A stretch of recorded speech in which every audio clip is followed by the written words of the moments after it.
चालाक बीवी। श्याम और राधा रायगढ़ गांव में रहते हैं। वैसे तो उनके अपने घर में ही 2 वक्त का खाना पूरा नहीं पड़ता, लेकिन फिर भी श्याम हर रोज किसी न किसी नए मेहमान को दोपहर के खाने पर घर ले आता है। एक दिन राधा कहती है, ये क्या है जी, जब आपको पता है कि हमारे पास अपना पेट भरने तक का खाना पूरा नहीं होता, फिर क्यों रोज किसी न किसी नए मेहमान को घर लेकर आ जाते हो? ऐसे तो जिंदगी जीना मुश्किल हो जाएगा। मेहमानों को खिलाना पुण्य का काम होता है, इससे भगवान खुश होते हैं। तुम क्यों उसके बीच में आकर पाप की भागीदारी बन रही हो? दोबारा मेरे सामने ऐसी बात मत करना, समझी? इसी तरह राधा बहुत बार श्याम को समझाने की कोशिश करती है, पर वो हर बार एक ही बात बोलकर उसे चुप करा देता है। इन्हें समझाना तो बेकार है। मुझे ही कोई ऐसी तरकीब सोचनी होगी जिससे मेहमान अपने आप ही यहां आना बंद कर दे। राधा तरकीब सोचने में लग जाती है और इसी तरह कुछ दिन बीत जाते हैं।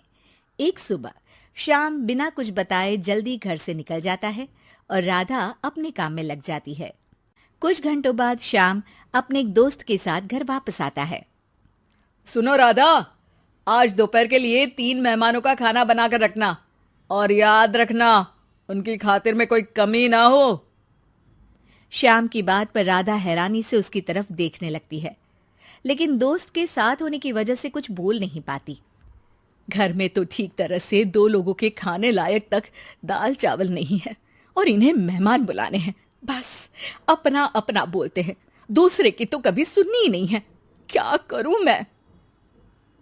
राधा क्या करूं क्या नहीं की उलझन में फंसी ही होती है कि उसके दिमाग में एक तरकीब आती है, जिस पर वो श्याम और उसके दोस्त के घर से बाहर जाते ही रसोई में से सिलबट्टा निकाल कर लाती है।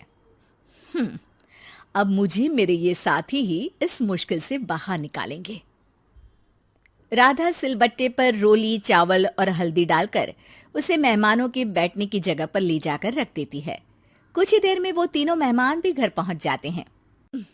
आइए जी, पधारिए, हमें आपका ही इंतजार था। जी शुक्रिया। श्याम भाई कहाँ हैं? वो ना बस आते ही होंगे, तब तक आप बैठिए ना। जैसे ही वो तीनों अपनी जगह पर बैठते हैं तो सामने पूजा किए सिलबट्टे को रखा देख असमंजस में पड़ जाते हैं। और बहन, ये सिलबट्टे की पूजा कर इसे यहाँ क्यों रखा है? क्या ये आपके यहाँ का कोई रिवाज है? अरे नहीं नहीं, वो तो मेरे पति की मन्नत है, इसलिए पूजा की है। हैं? सिलबट्टे पर कैसी मन्नत? मेरे पति ने मन्नत ली है कि वो अपने मेहमानों को खाना परोसने से पहले इस सिलबट्टे से 3 बार उनके सिर पर मारेंगे। राधा की ये बात सुन तीनों मेहमानों के चेहरों की हवाइयां उड़ जाती है, जिसे देख राधा मन ही मन हंसती हुई उन्हें दिलासा देते हुए कहती है, अरे आप लोग फिक्र मत कीजिए, ज्यादा तेज नहीं मारेंगे, बस 3 बार जरा सी थपकी।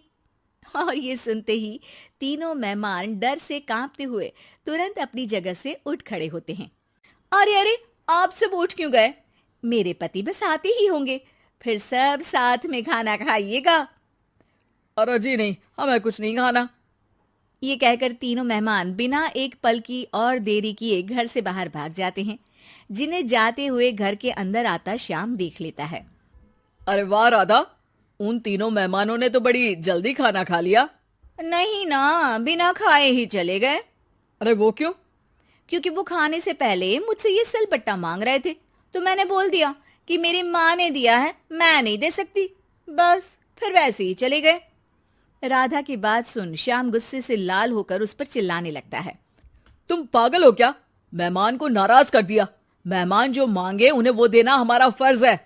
इतनी सी बात तुम्हें कब समझ में आएगी? मैं अभी उन्हें ये सिलबट्टा देकर वापस घर में ले आता हूं, तुम खाना तैयार रखना। अब श्याम सिलबट्टा उठाए घर से बाहर निकल जाता है और मेहमानों को ढूंढना शुरू कर देता है, जो उसे पास में ही एक पेड़ के नीचे बैठे दिखते हैं। श्याम उनके पास पहुंचने ही वाला होता है कि वो उसे सिलबट्टे के साथ आता देख दोबारा भागना शुरू कर देते हैं, जिस पर श्याम भी उनके पीछे भागने लगता है। अरे रुको, मैं आप लोगों को ये देना चाहता हूं। अरे आप लोग रुको तो सही। अरे भाई, ये तो हाथ धोकर पीछे पड़ गया है। अरे जुबान कम और पैर तेज चलाओ। वो तीनों पिटाई के डर से और ज्यादा तेज भागने लगते हैं। इसी तरह तीनों मेहमान आगे आगे और श्याम सिलबट्टे के साथ उनके पीछे पीछे पूरे गांव में घूमते हैं, जिससे धीरे धीरे गांव में ये खबर फैल जाती है कि श्याम दयालु और उदार इंसान तो है, लेकिन अब से वो किसी की भी मेहमान नवाजी से पहले सिलबट्टे से 3 बार उसके सिर पर मारेगा, जिसके प्रभाव से अब लोग उसके घर खाने पर आना बंद कर देते हैं। मैं तो उन्हें सिलबट्टा देने जा रहा था और लोगों को लगा कि मैं मार रहा हूं। कितना बड़ा बेवकूफ हूं। अब मेरी ही वजह से कोई यहां खाने पर आने के लिए तैयार नहीं है। इस तरह राधा अपनी होशियारी और सिलबट्टे की मदद से श्याम के मेहमानों वाली आदत से छुटकारा भी पा लेती है और घर की शांति भी भंग नहीं होती। जरूरी नहीं कि हर जंग हथियार से ही लड़ी जाए। कुछ के लिए सिर्फ दिमागी चाल ही काफी होती है, और अगर शांति के साथ अच्छे से दिमाग लगाकर सोचा जाए तो मुश्किल से मुश्किल समस्या का समाधान मिल ही जाता है।